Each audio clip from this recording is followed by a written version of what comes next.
account ဆိုတဲ့ဥစ္စာတော့ကျွန်တော်တို့ဒီအယောင်ရောအဝယ်ရောကျွန်တော်တို့ expand ရောပေါ့အဲ့သုံးခုကိုကျွန်တော်တို့ချိန်ပြီးသုံးတဲ့ပုံစံမျိုးပေါ့နောက်ဆုံးကျွန်တော်တို့ account မှာbalance ကဘယ်လောက်ကျန်တော့ဆိုတဲ့ဟာမျိုးသူကပြလိုက်မယ်ပေါ့ account post မှာအဲ့တော့မှကျွန်တော်တို့နောက်ပြီးတော့ဒီ bank account တစ်ခုနဲ့တစ်ခုကိုကျွန်တော်ဒီ transition လေးတွေသွားတဲ့ဟာလေးတွေဆက်ဆက်ဒါပါတယ်ပေါ့ဟုတ်အဲ့မှာကျွန်တော်ပထမဆုံးအနေနဲ့ဆိုကျွန်တော်ဒီadd account သွားလိုက်မယ်add account သွားပြီးပြီဆိုတော့ねကျွန်တော်ဒီမှာပေါ့ account name လေးတစ်ချက်ပေးလိုက်မယ်account name မှာဆိုရင်ကျွန်တော်ထားပါတော့ KB ပေါ့ KB ပေးလိုက်မယ်ပြီးပြီဆိုကျွန်တော် open balance မှာကျွန်တော်10သိန်းပေါ့ကျွန်တော်ထည့်လိုက်မယ်90ရာ1000သိန်း10သိန်း open balance ကျွန်တော်ဒါ KB ကောက်မှာ10သိန်းဆိုပြီးထည့်ပေးလိုက်ပြီပေါ့ပြီးပြီဆိုရင်ကျွန်တော်နောက်ထပ် account တစ်ခုကျွန်တော် create လုပ်လိုက်မယ် CB ပေါ့ CB ပေးဒီမှာဆိုရင်ကျွန်တော် open balance ကိုကျွန်တော်9သိန်းထည့်ပေးလိုက်မယ်ပြီးပြီဆိုရင်ကျွန်တော်ဒီမှာ save ပေးလိုက်ပြီ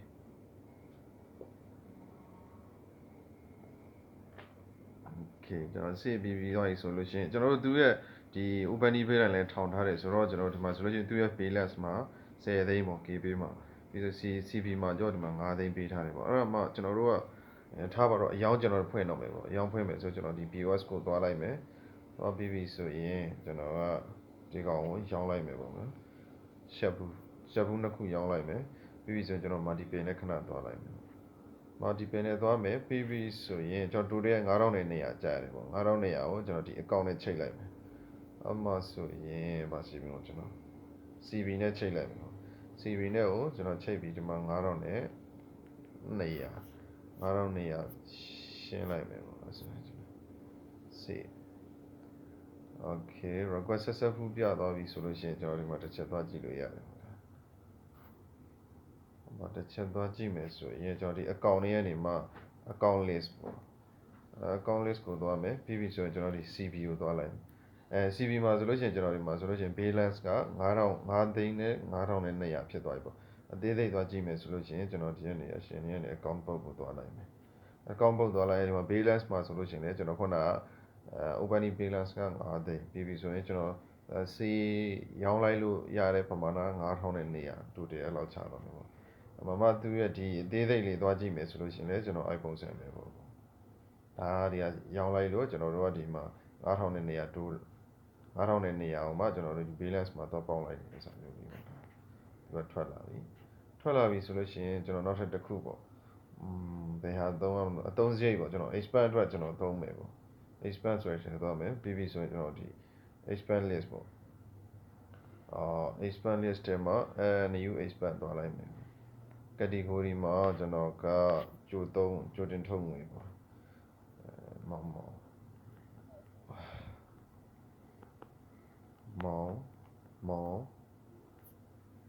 ာင်ပြီးပြီဆိုကျွန်တော် payment type မှာဆိုရင်ကျွန်တော် CB ဆိုရွေးလိုက်မယ်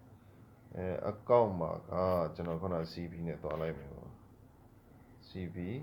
amount ကကျွန်တော်ဘယ်လောက်သုံးလိုက်တော့ဆိုရင်3000သုံးလိုက်မယ်ပေါ့3000သုံးလိုက်တယ်ပြီးပြီဆိုရင်ကျွန်တော်ဒီမှာ save လိုက်မယ်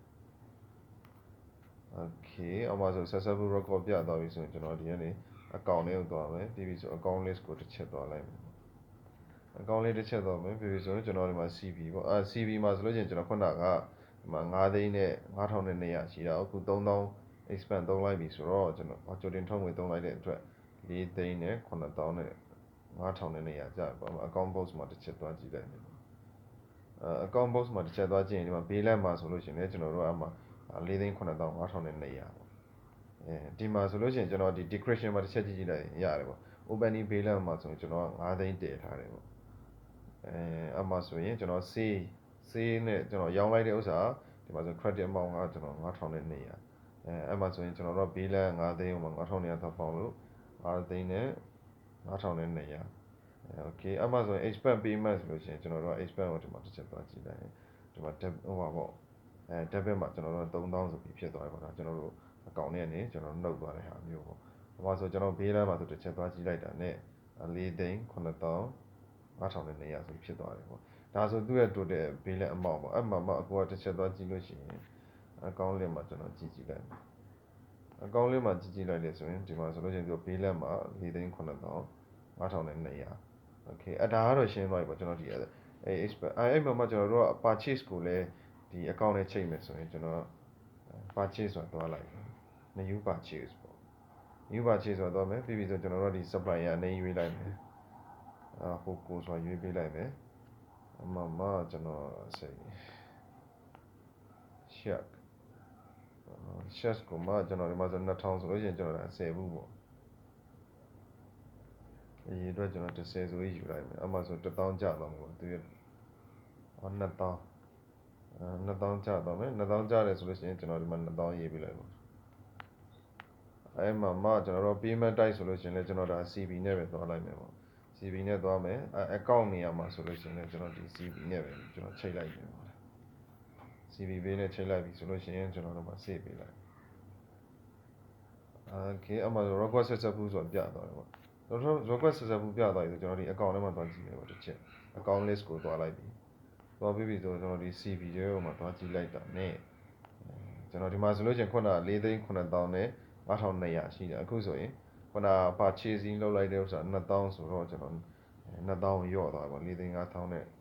9,200ဖြစ်သွားတယ်အမှ account book ကိုတစ်ချက်သွားကြည့်လိုက်ပြီဘေးလမ်းမှာဆိုလို့ရှိရင်လည်းဒီမှာ4,500နဲ့9,200ဖြစ်သွားတယ်ကွာဒီမှာ decretion မှာတစ်ချက်သွားကြည့်လိုက်လို့ရှိရင်သိတာတယ် opening balance မှာ opening balance ရှိမယ်ကျွန်တော်တို့ဒီ sale ပေါ့ sale payment ဆိုလို့ရှိရင်တော့ကျွန်တော်တို့ opening balance ကိုလာပေါင်းတယ်ပေါ့ expense payment ဆိုရင်တော့ကျွန်တော်တို့ဒီ credit ထဲနေ credit account ထဲမှာကျွန်တော်နှုတ်ပါတယ်ပေါ့ပြီးပြီဆိုအဝယ်ပေါ့ purchase payment ဆိုလို့ရှိရင်လည်းကျွန်တော်တို့ကနေ credit account ကနေဒီမှာနှုတ်သွားတဲ့ဟာမျိုးပေါ့အခုကတစ်ချက်ဒီမှာနောက်ဆုံးဥစ္စာသွားကြည့်ကြတယ်ဆိုရင်ကျွန်တော်ဒီကိုသွားလိုက်တာနဲ့ဒီမှာ4,500နဲ့9,200ဆိုဖြစ်သွားတယ်ပေါ့ဒါဆိုလို့ရှိရင်တော့ကျွန်တော်ဒီ account တစ်ခုနဲ့ sale payment or sale purchase ပေါ့ပြီးပြီဆိုလို့ရှိရင်ကျွန်တော်တို့ဒီ expense ကိုတွဲပြီးသုံးတဲ့ပုံစံမျိုးပေါ့အမှကျွန်တော်တို့ account တစ်ခုနဲ့တစ်ခု transfer လုပ်တော့မယ်ဆိုရင်ကျွန်တော်ဒီမှာ account လေးတစ်ချက်သွားလိုက်မယ် account လေးတစ်ချက်သွားလိုက်မယ် KPay ပေါ့ KPay မှာကျွန်တော် KPay နဲ့ CB နဲ့ကိုတစ်ချက်လွှဲပြမယ်ပေါ့ KPay မှာဆိုကျွန်တော်10သိန်းရှိတယ်ပေါ့ CB မှာဆိုရင်4,500ရှိတယ်ပေါ့အဲ့မှာဆိုရင်ကျွန်တော်တစ်ချက် money transfer လုပ်လိုက်မယ် money transfer လေးokay လုပ်လိုက်ပြီဆိုတာနဲ့ကျွန်တော်ကဒီမှာ date ဆိုလို့ရှိရင်ကျွန်တော် transfer date ကကျွန်တော်ဒီနေ့နဲ့ရွေးပေးလိုက်မယ်အောက်မှာ debit account ကျွန်တော်တို့ကဘယ် account ကနေလွှဲမလို့ပေါ့ဘယ် account ကနေလွှဲမလို့ဆိုလို့ရှိရင်ကျွန်တော်ထားပါတော့KPay ကနေလွှဲမယ်ပေါ့ KPay ကနေကျွန်တော်တို့ဒီ credit account ကိုကျွန်တော်လွှဲမယ်ဆိုရင် CB ကိုလွှဲမယ်လွှဲပြီးတော့လွှဲမယ်ဆိုရင်ကျွန်တော်ကဒီမှာ create transfer ပေါ့ sorry create transfer ဆိုလို့ရှိရင်ကျွန်တော်ဘယ် account ကနေမှဘယ် account ကိုလွှဲမလို့ဆိုရင်ကျွန်တော်ကဒီမှာက KPay ကနေမှ credit account ကျွန်တော်ဒီမှာ CB ကိုလွှဲမယ်ပေါ့ CB ကိုလွှဲမယ်amount ကကျွန်တော်ဘယ်လောက်လွှဲမလို့ဆိုရင်ကျွန်တော်ဒါတသိန်းလွှဲလိုက်မယ်ပေါ့တသိန်းလွှဲလိုက်မယ်ဆိုရင်ကျွန်တော်ပြီးပြီဆိုရင်စေ့လိုက် okay အမှဆိုရင်ကျွန်တော်စေ့ပြီးသွားပြီဆိုဒီမှာ transaction ID လေးတော့ဒီလိုရှိရပါတယ် debit account KPay ကနေမှကျွန်တော် credit CB ပေးကိုကျွန်တော်တသိန်းလွှဲလိုက်တယ်ပေါ့အဲ့မှာဆိုရင်ကျွန်တော် account list မှာတစ်ချက်သွားကြည့်ပါ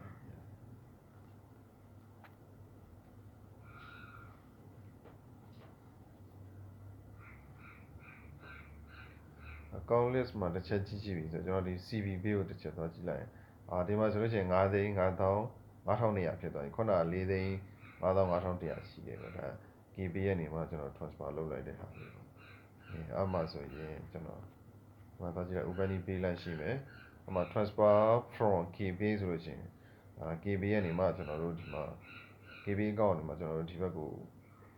တသိန်းလွှဲလိုက်တယ်ပေါ့အဲ့ပုံစံမျိုးပေါ့ဒီမှာဆိုလို့ရှိရင်ကျွန်တော်ပထမဒီနားထိဆိုရင်ကျွန်တော်4,500နဲ့9,200ရှိတယ်ပေါ့ KPay account ဘက်ကနေကျွန်တော် CB ကိုလွှဲလိုက်တာဒီမှာ credit amount ကတသိန်းရှိတယ်ပေါ့အဲ့မှာဆိုကျွန်တော်တို့က total balance မှာ9,300ဖြစ်သွားတယ်ပေါ့အဲ့မှာဆိုရင်ကျွန်တော်တို့ KPay account မှာတော့ယော့သွားမှာပေါ့အထွက်ပြသွားမှာ KPay account မှာဆိုလို့ရှိရင်ကျွန်တော်တို့အထွက်ပြသွားမယ်ဒီမှာ9သိန်းဖြစ်သွားပြီ balance မှာ9သိန်းဖြစ်သွားပြီ account spot မှာတစ်ချက်သွားကြည့်မယ်ဆိုရင် ဒီမှာပေါ့သူက open balance မှာသူ10သိန်းတင်ထားတယ်ပေါ့ပမာဏအဲ့တော့မှကျွန်တော်တို့ကဒီ transfer to CP ပေးကိုကျွန်တော်တို့တသိန်းလွှဲလိုက်တော့ကျွန်တော်တို့ဒီမှာဆို balance 9သိန်းဆိုပြီးဖြစ်သွားတယ်ဒီအလုပ်လုပ်တာတော့ပုံမှန်ပါပဲကွာအဓိက